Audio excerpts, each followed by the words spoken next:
I'm Dr. John McDougall, and I'm the luckiest doctor in the world because my patients get well. We've been told carbs make us fat, but what if the world's healthiest people eat mostly starch? Meet Dr. John McDougall, the doctor who says the cure for modern disease is right on your dinner plate. While working as a young doctor in Hawaii, Dr. John McDougall made a discovery that changed his entire view of medicine. He noticed that his healthiest patients weren't the ones eating meat and dairy, but those living on traditional diets that modern nutrition advice tells us to avoid. In this video, we'll uncover why that belief is wrong, and what Dr. McDougall discovered about the foods humans were truly meant to eat.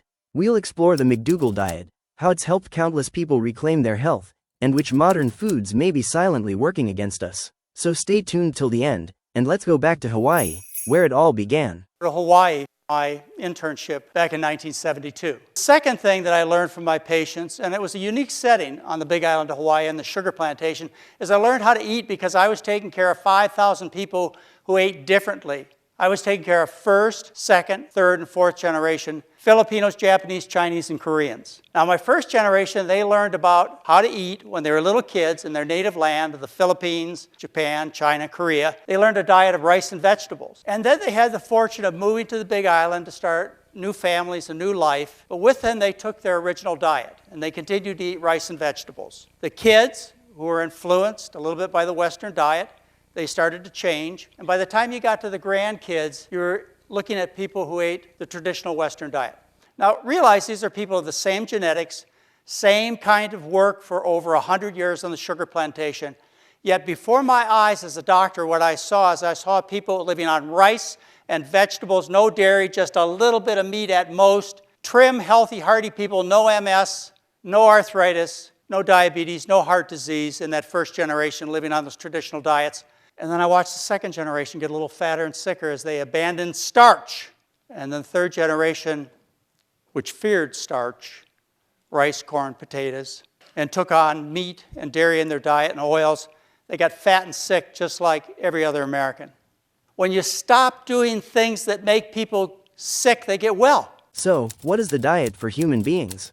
What is the diet for human beings? Well, history would tell us what that is. The bulk of human beings have lived on starch-based diets. We have evidence from 44,000 years ago that said that the Neanderthals lived on starches. And from 30,000 years ago, we have population studies in Europe that talk about people living on starch-based diets. I mean, that's pre-agriculture, so they say. That's pre-civilization, so they say. Throughout human history, all large, successful populations of people have obtained the bulk of their calories from starch. I'm sure lots of examples are popping in your mind. You're thinking about the Aztecs and Mayans, the people of the corn. And you look at the Incas, they lived on potatoes, except when they went to battle, and then they switched to quinoa. And if you go to the Middle East, these people are from the bread baskets of the world. In Asia, I think most people can relate to the rice-based diets. And think about these people: trim, hearty, healthy, strong warriors. The diet of human beings has been traditionally and always will be a diet based on starch with the addition of fruits and vegetables. What happened is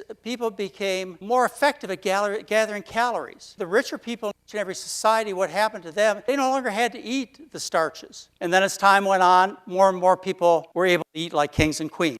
And you recall King Henry VIII and his court. What they look like? Americans.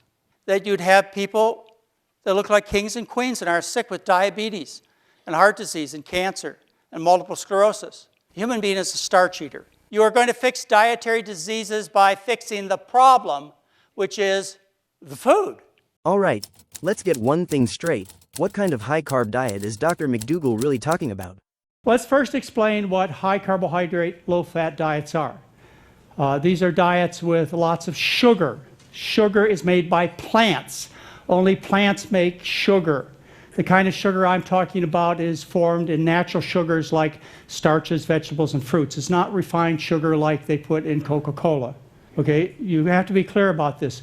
It's adequate in protein, starches, vegetables, and fruits are, loaded with vitamins and minerals, has plenty of fat to nourish your brain, even children's brains. That's the kind of diet I recommend, is high carbohydrate, starch-based meal plan. But here's the surprising truth. When people cut down on carbs and follow low-carb diets instead, studies show their risk of death goes up, not down. Let's look at the science behind it. There have been 3 major studies that have addressed the effects of low carbohydrate diets on disease and mortality. They are published in the Annals of Internal Medicine in 2010. The animal low carbohydrate score was associated with a higher all-cause mortality. The second study in the British Medical Journal, low carbohydrate, high protein diets used on a regular basis are associated with increased risk of cardiovascular disease. The third study, Low carbohydrate diets were associated with significant higher risk of all-cause mortality as published in the open access journal PLOS1. modern media has turned carbs into the villain of our diet. There's a lot of confusion out there, and you've probably heard the claim that carbs cause inflammation. But that's one of the biggest nutrition myths around. This is the study that they use. It links carbohydrates, sugar, right, made by plants, stored in the form of starches, vegetables, and fruits. They link it to inflammation. And you've all heard that disease is caused by inflammation, and we're going to talk about that. This is a convoluted theoretical concept that's largely based on a condition called celiac disease. You can read the paper. It's their only stand. Celiac disease, it's an unusual condition. It affects fewer than 1 in 100 people. Fewer than 1% of the population has this important condition. But you can't use celiac disease to demonize all carbohydrates for all people. Even if you have celiac disease, look at the grains that you can eat. Rice, corn, how about the other starches? Potatoes, sweet potatoes. But see, these authors, they generalize it to all carbohydrates, to all people. But consider the importance of even wheat, barley, and rye, the foods high in gluten, to the world. I mean, consider the global historical perspective. Wheat, barley, and rye fueled the development of civilizations. The scientific studies on grains, whole grains, wheat, etc., show that grains have a 26% reduction in the risk of type 2 diabetes and a 21% reduction in the risk of heart disease. That's what the science says. Scientific truth is meat, eggs, and dairy foods are the source of inflammation. In this study, European Journal of Nutrition, 2013, high consumption of whole grain breads is related to lower levels of C-reactive protein, whereas high consumption of red meat is associated with higher levels of inflammation. And just this month, the American Journal of Clinical Nutrition, greater red meat intake is associated with unfavorable plasma concentrations of inflammatory and glucose metabolic biomarkers in diabetes-free women. Scientific truth is meat, dairy, and eggs are the sources of inflammation. Before we dive into what the McDougall diet actually is, and what we should be eating every day, let's first look at 2 studies showing how a high-carbohydrate diet can improve diabetes and heart health. Does sugar cause diabetes? Sweeney took his medical students, he divided into several groups, he fed them either high sugar or high fat diets. All of his medical students became diabetic within about 3 days on a high fat diet. On a high sugar diet, no diabetes. Fat paralyzes insulin, prevents it from working. That's what the research says. Neil Bernard, he showed the same thing. You take type 2 diabetics, you put them on a vegan, low-fat diet, they get off their medications, their blood sugars are better than people on the standard diabetic diet. The ultimate diet, it was by one of my mentors, one of the most important men in my life, Dr. Walter Kempner. Dr. Walter Kempner was a German-born physician and researcher at Duke University who, in the 1940s, developed the famous rice diet, one of the first clinical proofs that food alone could reverse life-threatening disease. His program was a strict, very low-fat, high-carbohydrate plan made up of white rice, fruit juice, and sugar, with almost no sodium or animal products. Originally designed for patients with malignant hypertension and kidney disease, it achieved astonishing results. Blood pressure dropped, cholesterol and blood sugar improved, and damaged organs began to heal. The rice diet was often described as a diet for the nearly dead, a nutritional intervention powerful enough to rescue people on the brink of organ failure. Building on Kempner's legacy, Dr. John McDougall took the same core principles, low-fat, high-carbohydrate, plant-based eating, and transformed them into a sustainable lifestyle for everyday health.